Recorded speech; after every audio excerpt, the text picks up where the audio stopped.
Anyone who assaults and kills another person must be put to death.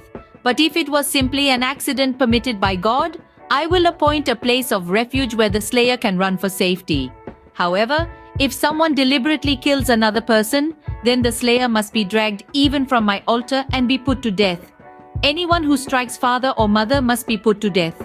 Kidnappers must be put to death, whether they are caught in possession of their victims or have already sold them as slaves. Anyone who dishonors father or mother must be put to death. Now suppose two men quarrel and one hits the other with a stone or fist, and the injured person does not die but is confined to bed.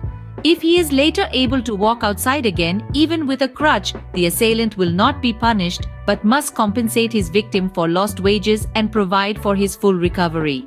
If a man beats his male or female slave with a club and the slave dies as a result, the owner must be punished. But if the slave recovers within a day or two, then the owner shall not be punished, since the slave is his property. Now suppose two men are fighting, and in the process they accidentally strike a pregnant woman, so she gives birth prematurely. If no further injury results, the man who struck the woman must pay the amount of compensation the woman's husband demands, and the judges approve. But if there is further injury, the punishment must match the injury. A life for a life, an eye for an eye, a tooth for a tooth, a hand for a hand, a foot for a foot, a burn for a burn, a wound for a wound, a bruise for a bruise. If a man hits his male or female slave in the eye and the eye is blinded, he must let the slave go free to compensate for the eye. And if a man knocks out the tooth of his male or female slave, he must let the slave go free to compensate for the tooth. If an ox gores a man or woman to death, the ox must be stoned and its flesh may not be eaten. In such a case, however, the owner will not be held liable. But suppose the ox had a reputation for goring, and the owner had been informed but failed to keep it under control.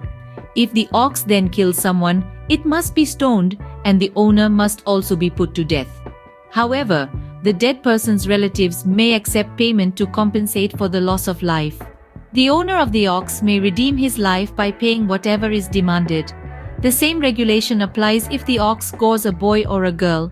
But if the ox gores a slave, either male or female, the animal's owner must pay the slave's owner 30 silver coins, and the ox must be stoned. Suppose someone digs or uncovers a pit and fails to cover it, and then an ox or a donkey falls into it. The owner of the pit must pay full compensation to the owner of the animal, but then he gets to keep the dead animal. If someone's ox injures a neighbor's ox and the injured ox dies, then the two owners must sell the live ox and divide the price equally between them. They must also divide the dead animal.